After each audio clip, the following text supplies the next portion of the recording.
죽음에 대하여 신명기는 507번째이고 죽음에 대하여 13번째 모세의 죽음을 통해서 죽음이란 무엇인가 죽음에 대해서 지금 보고 있습니다. 오늘은 이제 13번째 음부 세계에 있는 마귀에 대해서 설명을 좀 해드리도록 하겠습니다. 제가 지금 13번째까지 이렇게 해오다 왜 그러죠? 마이크가 해오다 보니까 처음 들으시는 분들도 계시겠고 계속해서 들으신 분들 계실 텐데 만약에 처음 들으시는 분들이면 이해가 조금 안 되시면 저희 교회 유튜브가 있어요. 그 유튜브에 첫 번째부터 계속해서 영상을 올려놨으니까 시간 내서 꼭 한번 이렇게 봐주시면 좋을 것 같습니다. 자, 하늘은 모두 몇 층천으로 되어 있다 그랬죠? 예, 우리가 살고 있는 하늘이 1층천입니다.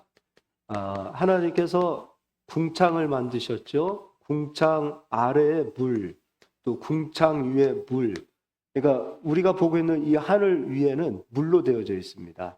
그래서 요한계시록에는 그 하늘을 물로 채워져 있는 그 하늘을 가리켜서 요한계시록에서는 유리 바다다 이렇게 말씀하고 있죠. 그리고 유리 바닷가는 2층천의 하늘이 되겠죠. 유리 바닷가는 3층천의 땅이 되겠죠. 그럼 이제 하늘은 모두 3층천으로 되어 있다 그랬어요.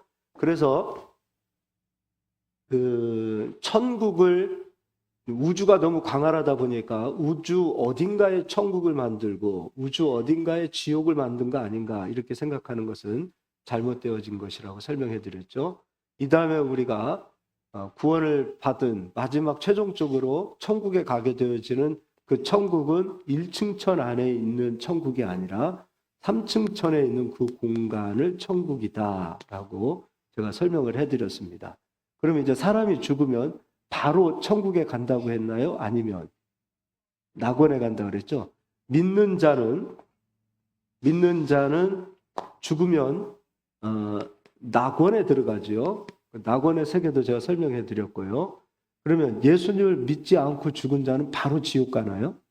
아니라고 그랬죠. 그들이 가 있는 곳은 음부다라고 설명을 해 드렸습니다. 그럼 음부 세계의 주인은 누가 된다 그랬죠?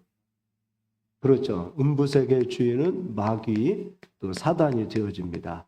자, 그러면 음부의 시작은 언제인가? 그것은 좀 한번 찾아보도록 하겠습니다. 창세기 3장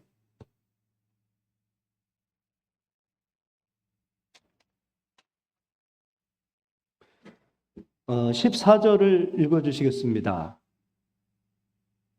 창세기 3장 14절입니다. 여호와 하나님이 뱀에게 이르시되 내가 이렇게 하였으니 내가 모든 가축들의 모든 짐승보다 더욱 저주를 받아 배로 다니고 살아있는 동안 흙을 먹을지니라. 예,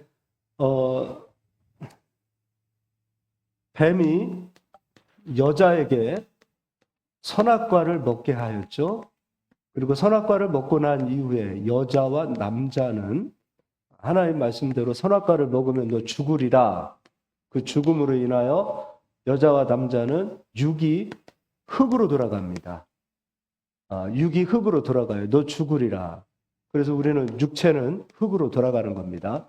그러면 이제 이 뱀은 육적인 뱀이 있고 영적인 뱀이 있죠. 그럼 이제 육적인 뱀은 우리가 배로 기어다니는 뱀, 우리가 육이기 때문에 육으로 되어져 있는 뱀은 볼 수 있으나 영적인 뱀은 눈으로는 볼 수 없단 말이죠. 그럼 이제 영적인 뱀은 누구인가? 계시록 12장 9절을 가서 보겠습니다.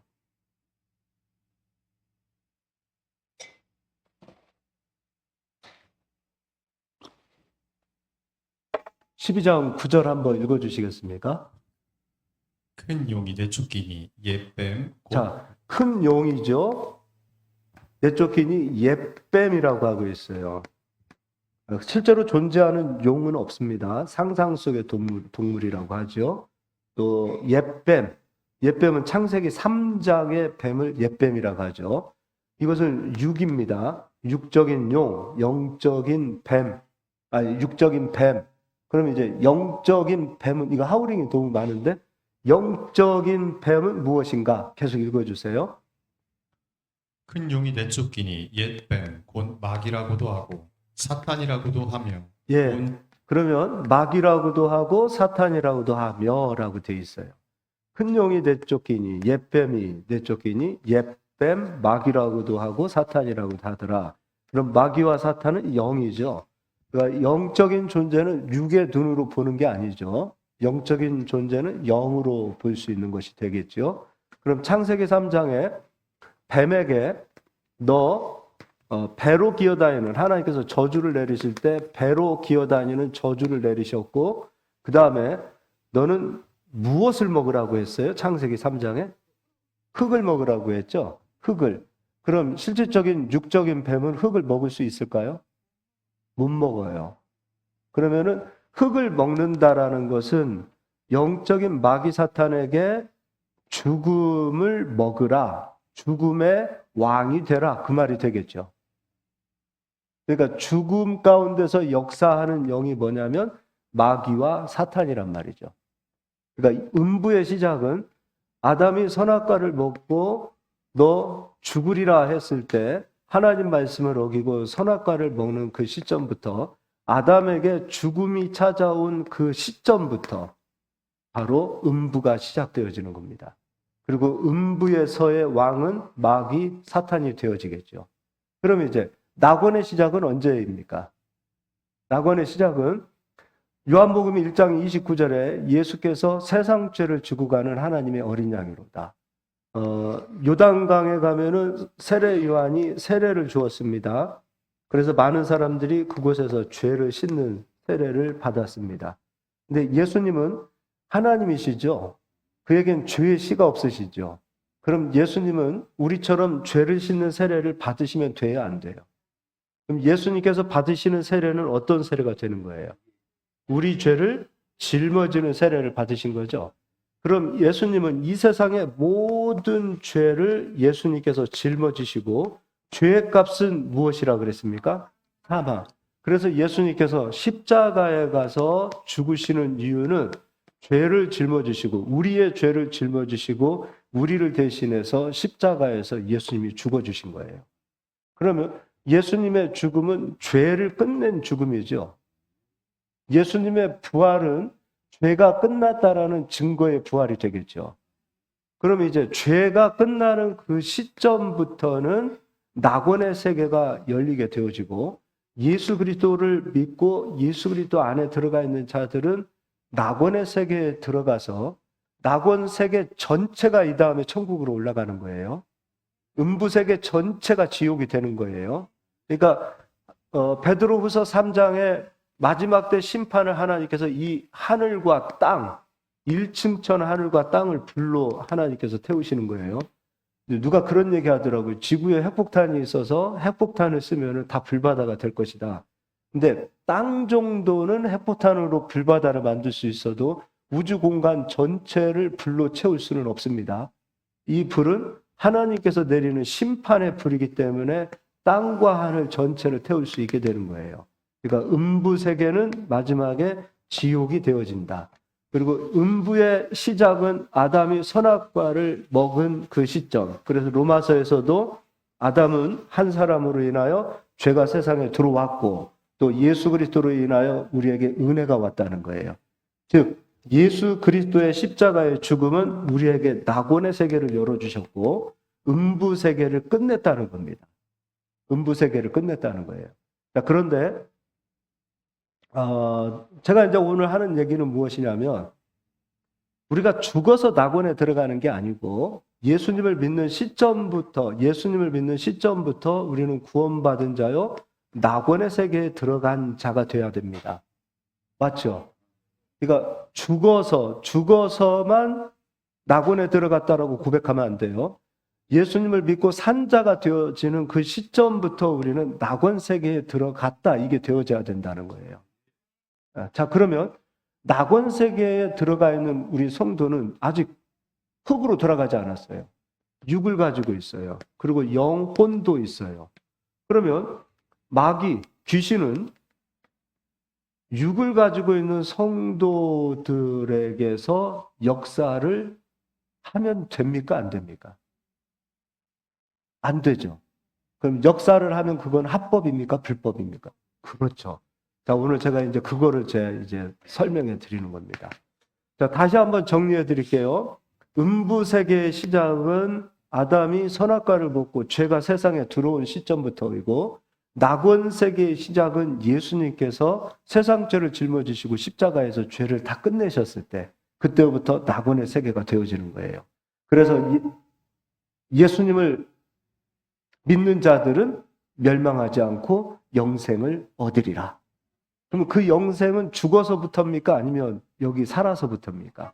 살았을 때부터, 예수님 믿는 시점부터 우리는 영생의 세계, 낙원의 세계에 들어가는 겁니다. 그럼 이 낙원의 세계에 있는 영들은 천군과 천사입니다. 천군과 천사들이 하는 일은 무엇이냐면 하나님의 말씀의 소리를 듣고 또 하나님의 뜻을 이루는 자들이 천군과 천사예요. 이제 히브리서 1장 14절 한번 읽어주세요.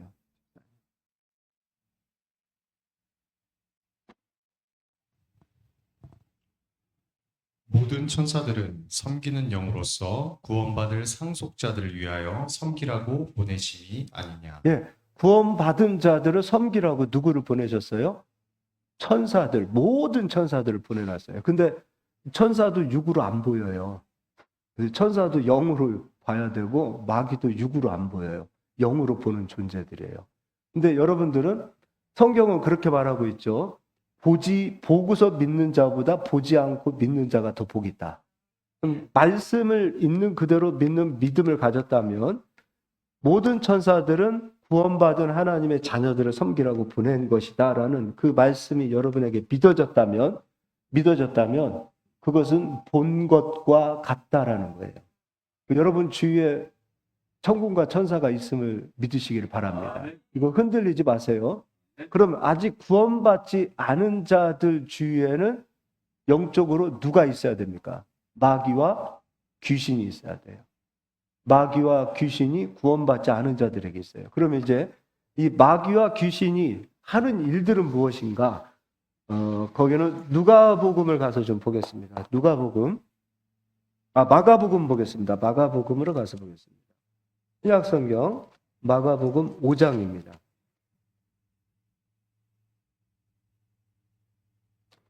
1절부터 읽어주세요. 예수께서 바다 건너편 가라사인의 지방에 이르러 배에서 나오심에 곧 더러운 귀신 들린 사람이 무덤 사이에서 나와 예수를 만나니라.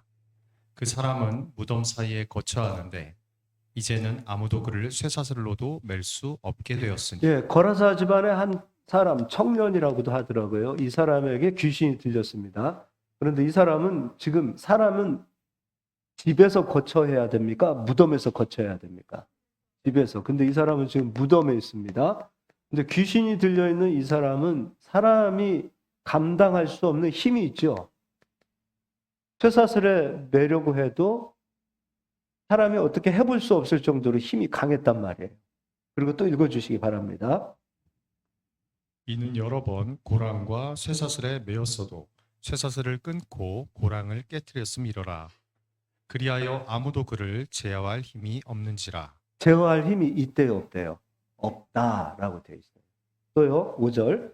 밤낮 무덤 사이에서 산에서나 늘 소리를 지르며 돌로 자기의 몸을 해치고 있었더라. 예, 돌로 자기 몸을 해하고 있죠. 그럼 자기 몸을 학대하는 것은 자기가 하는 겁니까? 귀신의 역사입니까? 귀신의 하나님의 사람들은 성령께서 성전 삼으신 하나님의 집들 아닙니까? 그러면 자기도 사랑해야 돼요. 자기를 학대하고 자기를 미워하는 거 이거 하나님이 원하지 않으십니다. 우리는 자기도 사랑하지 못하는 사람이 누굴 사랑합니까? 자기도 사랑할 수 있어요. 그런데 남을 사랑하지 않고 자기만 사랑하는 것은 그건 또한 하나님이 기뻐하시지 않는 사랑이 되겠죠. 근데 이 귀신 들린 이 사람은 무덤가에 거하고 엄청난 힘을 가지고 있고, 그럼 그 사람의 힘입니까? 귀신의 힘입니까? 그리고 그 사람의 본령은 돌로 자기 몸을 상해하고 싶겠어요? 안 하죠? 이런 것도 생각해 보시기 바랍니다. 자, 그런데 여러분 요즘 문신하는 것도 어떠세요? 이게 보수적이다. 우리 아빠, 우리 엄마는 보수적이라 문신하는 거 싫어한다. 젊은 사람들은 하지요. 근데 저 예전에 박 집사님 어디 계시죠? 우리 박 집사님이 저 눈썹 문신 시켜줬어요. 근데 2번 다시 하네요. 엄청 아파요. 이걸 왜 해요? 저도 할 거 다 한 놈이에요. 근데 2번 못 하겠더라고요. 그리고 눈썹이 그렇게 가려워요. 그걸 왜 해요? 막 바늘로 막 이렇게 진짜 여기를 이게 표준어는 아닌 것 같은데 조사요. 진짜 못하겠더라고요. 그런 것도 한번 생각해 봐야 되겠죠. 온몸에 문신하는 거. 하나님이 우리에게 주신 육체를 우리가 소중히 여겨야 되는데 그렇게 자기 몸을 도화지 삼는 거. 이것도요. 자기 본령이 하는 게 아니에요. 그것도 귀신 역사일 수도 있습니다. 그래서 우리 성도님들은 특히 우리 젊으신 분들 절대로 문신하지 않기를 예수님 이름으로 축복합니다. 네. 또 읽어주시기 바래요. 그가 멀리서 예수를 보고 달려와 절하며 큰 소리로 부르짖어 이르되 지극히 높으신 하나님의 아들 예수여 나와 당신이 무슨 상관이 있나이까 원하건대 하나님 앞에 맹세하고 나를 괴롭히지 마옵소서. 자, 그런데 중요한 것이 있습니다. 귀신이 예수님에게 지금 말하고 있죠. 자, 귀신이라는 존재가 예수님에게 말도 하고 있어요. 그런데 귀신이라는 존재가 예수님의 말씀도 듣습니다. 또 그 다음 구절 읽어주세요.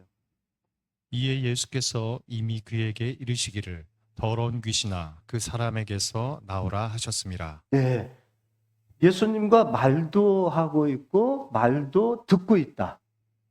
이거를 기억해 주시고요. 이번에 마가복음이니까 같은 마가복음 9장을 가서 보겠습니다. 마가복음 9장입니다.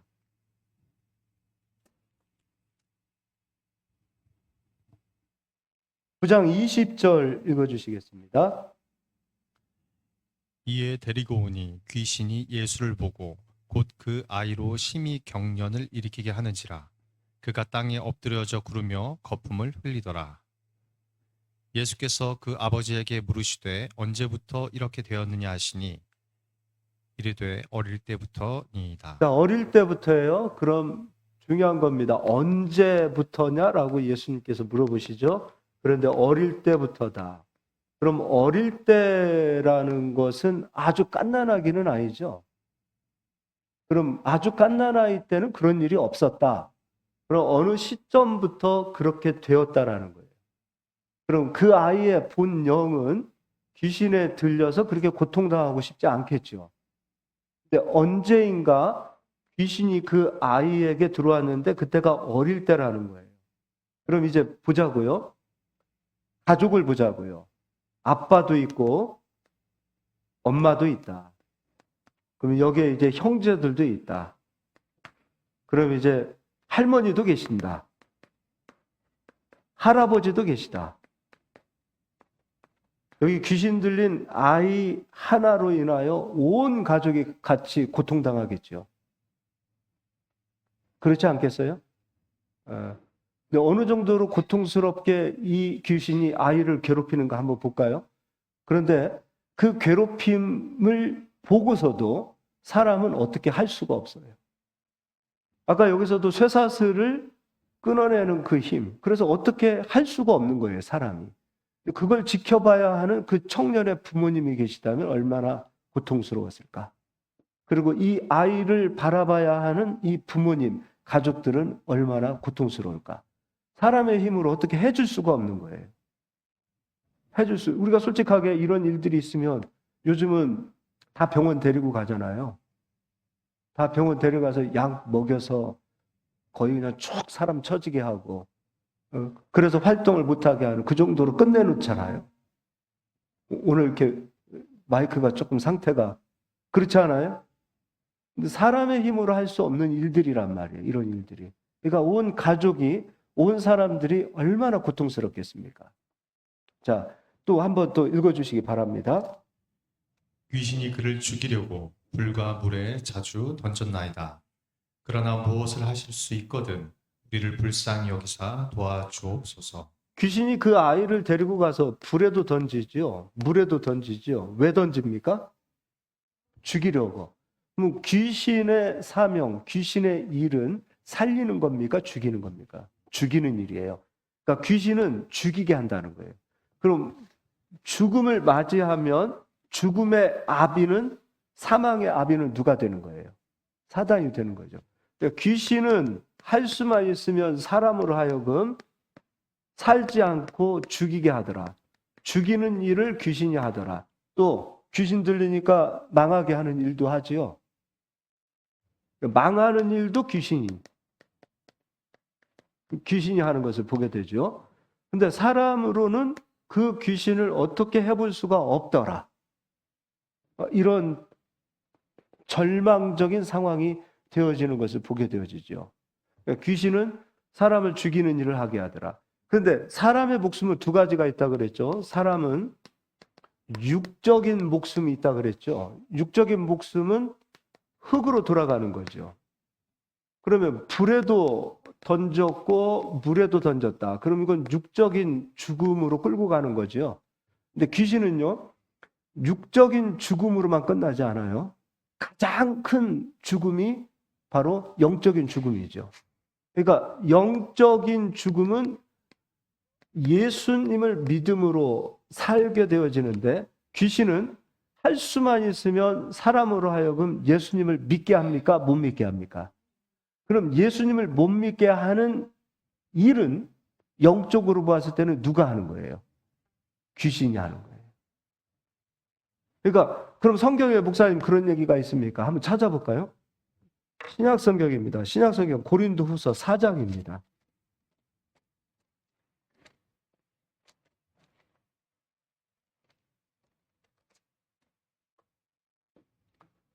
4장 4절. 그 중에 이 세상의 신이 믿지 아니하는 자들의 마음을 혼미하게 하여 자, 이 세상 신 귀신이죠. 귀신이 사람의 마음을 어떻게 해요? 혼미케 하더라. 사람의 마음을. 근데 믿지 아니하는 자들의 마음을 혼미케 해요. 그래서 믿음이 있는 자의 마음은 귀신이 건들 수 있어요, 없어요? 없어요. 그러니까 구원을 받았다 하더라도, 우리가 하나님의 자녀가 되었다 하더라도 믿음이 쑥 빠져나가게 되어지면 귀신이 틈을 보고 들어올 수 있다는 거예요. 그리고 마음을 혼미케 할 수 있다는 거예요. 그리고 교회 안에서도 말씀을 듣는 가운데 주무시는 분들도 계실 수 있다는 거예요. 근데 왜 주무셔요? 믿지 않아서. 마음속에 의심이 있고 불신이 있고, 그리고 하나님에 대한 안 좋은 감정들, 교회 생활에 대한 안 좋은 감정들, 심지어 목사님, 말씀 전하는 목사님과 해결되지 않은 그런 모든 관계들, 이런 것들로 인해서 마음이 혼미케 되어져요. 누가 역사하는 거예요?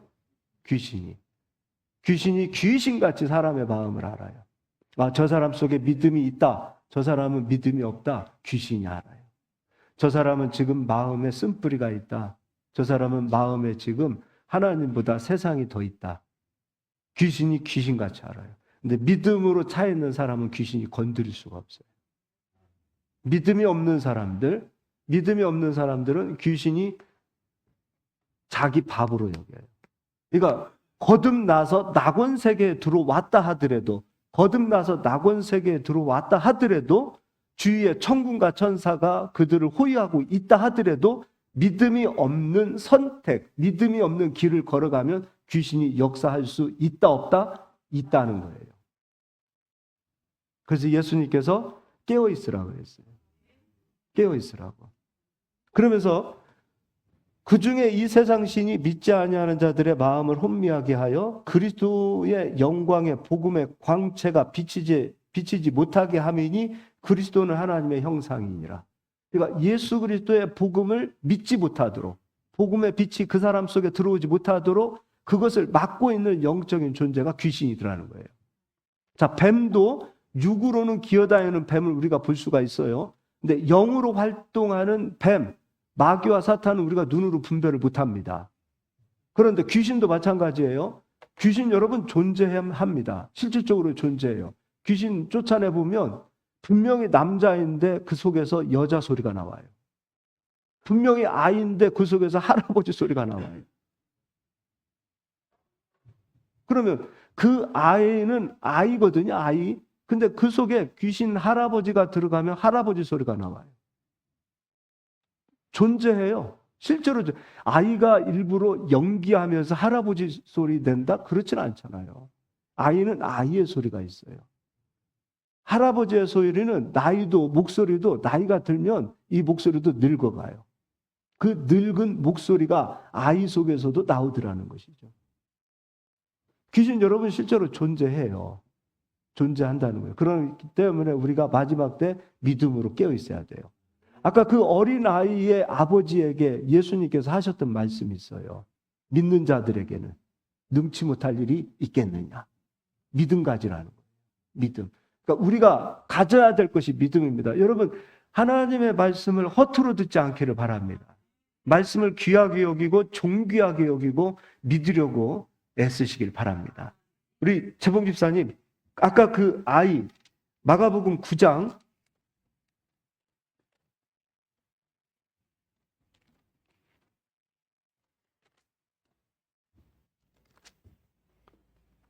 23절 한번 읽어주시겠습니다. 예수께서 이르시되 할 수 있거든이 무슨 말이냐 믿는 자에게는 능히 하지 못할 일이 없느니라 하시니. 무엇을 요구하시는 거예요? 믿음을 요구하시는 거예요. 믿음. 그럼 이제 이번에는 디모데서도 가서 보겠습니다. 디모데 후서입니다. 아니 전서입니다. 디모데 전서 4장 1절. 그러나 성령이 밝히 말씀하시기를 후일에 어떤 사람들의 믿음에서 떠나 미혹하는 영과 귀신의 가르침을 따르리라 하셨으니. 그러니까 보이지 않는 귀신이 이론을 가지고 또 역사하는 거예요.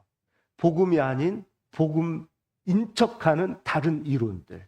말씀인 것 같은데 말씀이 아닌 이론들. 귀신의 가르침으로 믿음에서 떠나게 하고 복음에서 떠나게 하는 일들을 귀신이 하더라.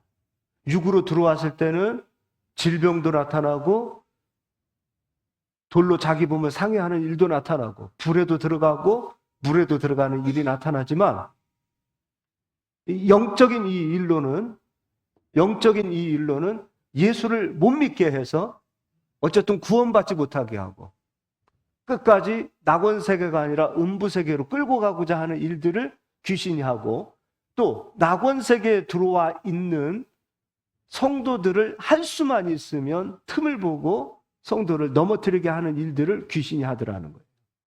그래서 성도인데 거듭났는데 실질적인 삶은 귀신의 마음을 받아서 귀신의 마음, 귀신의 말이 나오는 경우도 있어요. 귀신의 가르침이 있지요.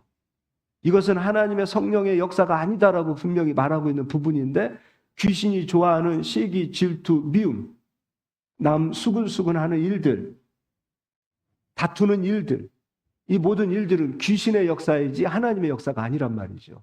근데 왜 이런 일들을 하는가? 귀신이 그 마음을 점령하기 때문이에요. 그래서 우리 예수님 믿는 사람들은 확실하게 깨어있기를 예수의 이름으로 축원합니다.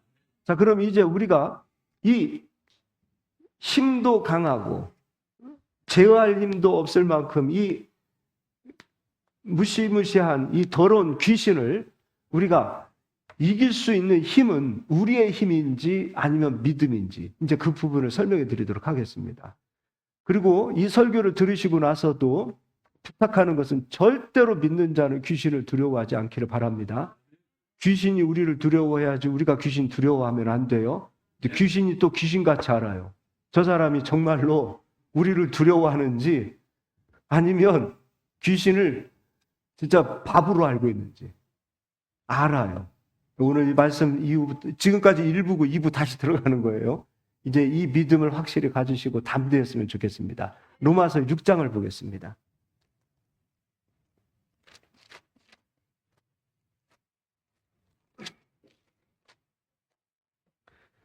로마서 6장 1절부터 한번 읽어주시기 바랍니다. 그런즉 우리가 무슨 말을 하리요? 은혜를 더하게 하려고 죄에 거하겠느냐?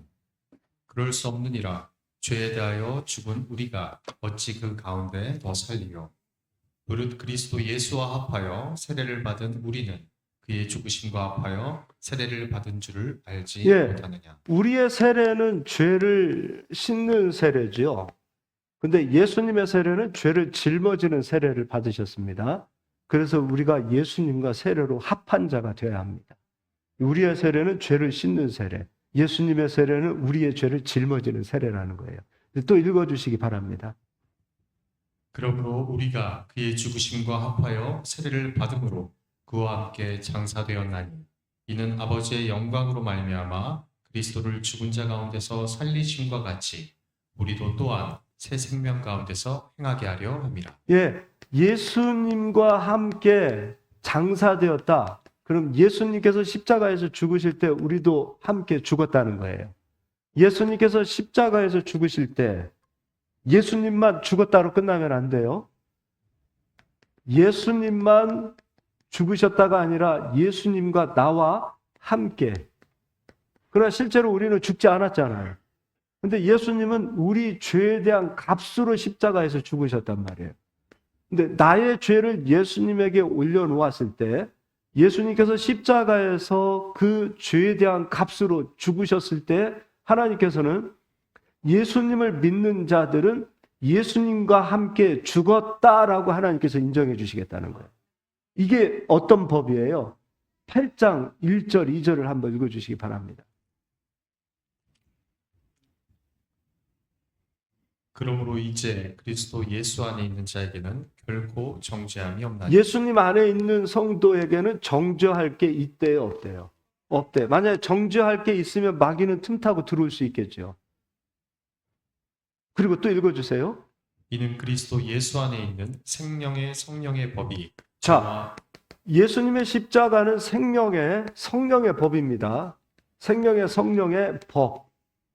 생명의 법이에요. 죄와 사망의 법이 아니에요. 죄와 사망의 법을 이기신 생명의 성령의 법을 예수님께서 십자가에서 이뤄 놓으셨어요. 그럼 이제 예수님 십자가에서 죽으셨어요. 다시 이제 로마서 6장으로 돌아와서 5절 읽어주시겠습니다. 만일 우리가 그의 죽으심과 같은 모양으로 연합한 자가 되었으면 또한 그의 부활과 같은 모양으로 연합한 자도 되리라. 예, 예수님 십자가에서 죽으시고 죄 없으신 예수님께서 부활하셨습니다.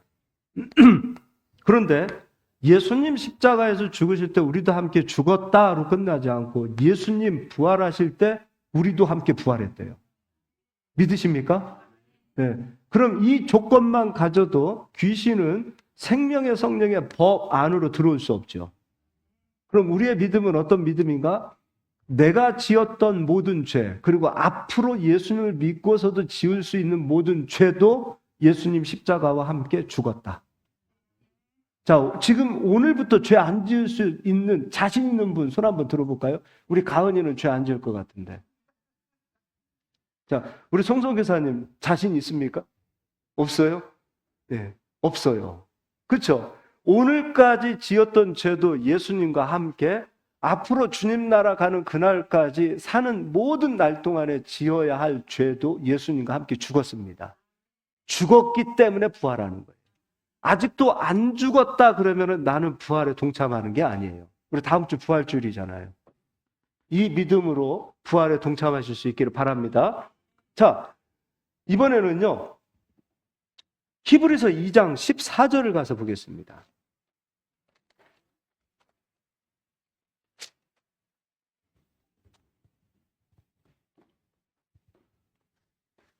자녀들은 혈과 육에 속하였음에 그도 또한 같은 모양으로 혈과 육을 함께 지니심은 죽음을 통하여 죽음의 세력을 잡은 자 곧 마귀를 멸하시며. 예, 예수님께서 혈과 육을 입으신 이유는 무엇인가? 바로 우리 죄를 짊어지기 위해서라는 거죠. 그래서 죽음을 통하여 예수님의 죽음을 통하여 죽음의 세력을 잡고 있는 마귀를 멸하셨다는 거예요. 그러니까 마귀는 앞으로 심판받을 겁니까? 아니면 심판받은 겁니까? 받은 거예요. 언제요? 십자가에서 죽으시고 부활하실 때 이미 마귀는 심판받은 자예요. 그 마귀는 이미 심판을 받고 마지막 큰 심판을 기다리고 있는 자이고, 우리 성도님들은 예수님의 죽음과 함께 연합한 자가 되어 부활했기 때문에 우리는 심판을 받는 자가 아니라 구원과 영생을 누리는 자가 되었음을 믿으시기를 바랍니다. 자, 이것도 이제 앞으로 가서 요한복음 12장도 가서 보겠습니다.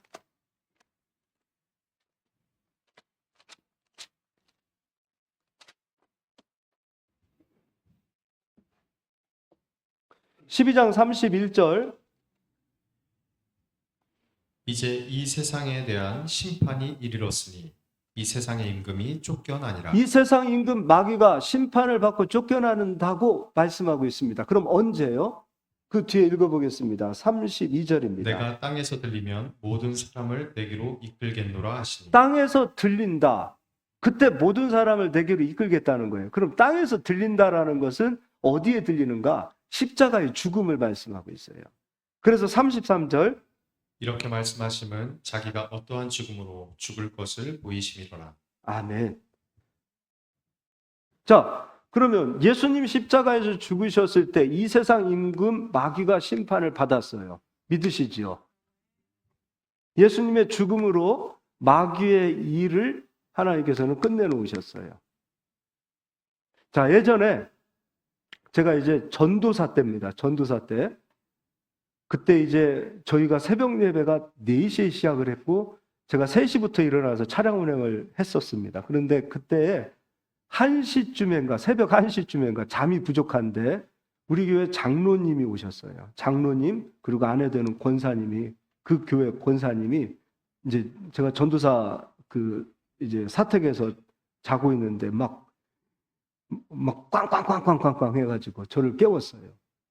그래서 왜 그러세요, 장로님? 그랬더니 전도사님 빨리 좀 같이 가셔야 되겠습니다. 그러더라고요. 그래서 어디를 갑니까? 그랬더니 자기 처제가 귀신이 들린 것 같다고 하는데 지금 자기는 어떻게 해볼 수가 없습니다. 전도사님 빨리 좀 와서 어떻게 좀 해주십시오. 근데 제가 그때 목사님 깨워서 목사님 모시고 가십시오. 아, 진짜 그랬어요. 근데 그분이 조금 약간 조금 이렇게 전도사 무시하고 그러신 분이었어요. 목사님 깨워서 목사님 모시고 가십시오. 그랬더니 아니 그건 안 되겠다고 그러더라고요. 저도 안 가겠습니다. 그랬더니 그러지 말고 꼭 전도사님 꼭 한번 같이 가자고. 옛날에는 전도사였는데 그러고 나니까 전도사님 꼭 같이 가시죠 그러더라고요. 그래서 그럽시다 하고서 갔어요. 제가 갔는데 이 처제분이 그 교회 집사님이셨어요. 집사님도 귀신이 들리더라고요. 집사님이셨어요. 근데 이제 제가 방문을 열고 딱 들어가니까 이불을 뒤집어 쓰고 나오지를 않더라고요. 조금 전까지는 집에서 막 발악을 하고 있다가 제가 들어가니까 이불 꺼내서 이불 뒤집어 쓰고 있어요. 저쪽 한 구석에 숨어요. 그러면 그 사람이 그렇게 숨는 겁니까? 그 사람 속에 있는 귀신이 숨는 겁니까? 귀신이 숨는 거죠. 그럼 우리가 숨어야 됩니까? 귀신이 숨어야 합니까? 숨어야죠. 그럼 두려워하는 존재는 끄집어내서 보내면 되잖아요. 그죠? 그럼 이제 그 이불 뒤집어 쓰고 있건 뭐하건 간에 새벽 1시 넘어서 우리 찬송 피고 예배를 드렸어요. 우리 예배합시다. 예배합시다.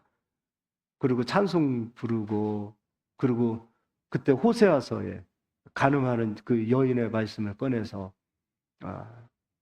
그런 말씀을 전하고 있는데 서서히 이 이불을 열기 시작하고 그리고 나서는 예배 자리에 이렇게 와서 앉아요. 그러니까 귀신 나가라고 한 적도 없어요. 뭐 쫓아내지도 않았어요. 근데 분명히 귀신이 들려 있었던 사람이란 말이죠. 근데 이 사람의 남편분이 그 경찰서 형사님이신데 노는 걸 너무 좋아해요. 그래가지고 토요일만 되면은 나이트클럽 데리고 가고 여기저기 그냥 좋은 데 다 데리고 다니면서 주일 예배 못 드리게 하고 그렇게 전국을 다니면서 그렇게 일일이 아주 좋은 꽃구경 하시면서 사셨어요. 근데 하나님께서 귀신을 통해서도 그 사람 데려오시더라고요. 근데 믿는 자도 믿음에서 복음에서 떠나면 귀신이 역사할 수 있어요. 그리고 중요한 건 제가 왜 그 얘기를 해드리냐면 우리가 귀신을 두려워해야 됩니까? 귀신이 우리를 두려워해야 합니까? 그렇죠. 그런데 일반적으로 예수님 믿는 성도님들도 귀신을 두려워하시는 분들이 계시다면 안 됩니다. 오늘부터 그런 마음 다 빼내시기를 바랍니다. 나는 하나님의 자녀다. 자녀의 권세를 가볍게 생각하지 않기를 바랍니다. 세상 사람들은 우리가 참 작고 연약하고 초라하고 그렇게 보인다 하더라도 하나님 보셨을 때는 그렇게 보지 않는단 말이죠. 귀신도 우리를 크게 봅니다. 근데 우리가 우리를 너무 작게 봅니다. 마귀도 우리를 크게 봅니다. 근데 우리가 우리를 스스로 너무 작게 보고 있어요. 그러지 않기를 바랍니다. 자녀의 권세는 어마어마한 겁니다. 이제 마지막으로 누가복음을 보고 누가복음 10장입니다. 10장 17절로 20절까지 70인이 기뻐하며 돌아와 이르되 주여 주의 이름이면 귀신들도 우리에게 항복하더이다. 예수께서 이르시되 사탄이 하늘로부터 번개같이 떨어지는 것을 내가 보았노라. 내가 너희에게 뱀과 전갈을 밟으며 원수의 모든 능력을 제어할 권능을 주었으니 너희를 해할 자가 결코 없으리라. 자녀의 권세입니다. 제자의 권세입니다. 뱀과 정갈을 밟으며 원수의 모든 능력을 제어할 힘을 우리에게 주셨어요. 근데 육적인 힘은 아까 거라사 지방에 있는 귀신을 어떻게 제어할 수 있는 힘이 우리에게는 없습니다. 그러나 우리에게는 영적인 힘이 있어요. 영적인 힘. 이 권능, 권세가 있습니다. 근데 우리는 이걸 가지고 있고 하나님도 알고 계시고 귀신도 알고 있는데 우리가 이걸 모른다면 안 되겠죠. 그래서 강하고 담대하게 배짱 있게 좀 삽시다. 그리고 일이 안 풀리면 남 탓하지 마시고 세상 탓하지 마시고 뭐 정권 탓하지 마시고 일이 안 되면 믿음이 없는 나를 한번 발견해 보시고 믿음대로 살지 않았던 내 모습은 있지 않았나를 보시길 바랍니다. 아무리 불경기라 할지라도 아무리 어려운 상황이라 할지라도 권능을 가지고 있기 때문에 그 권능이 있는 곳에서는 하나님께서 반드시 복음의 열매로 우리와 함께 하신다는 걸 믿으시고요. 조금 안 되면 누구 때문에, 조금 안 되면 정치를 못해서, 조금 안 되면 요즘 달러가 떨어져서, 달러가 올라서 그런 얘기 하지 마세요. 그런 얘기 하지 마시고 믿음 가지고 확실하게 굳건하게 살면 하나님께서 우리 모든 성도님들 복 주실 줄 믿습니다. 할렐루야. 옆 사람 한번 인사할까요? 우리 배짱 있게 인사. 네, 기도하겠습니다.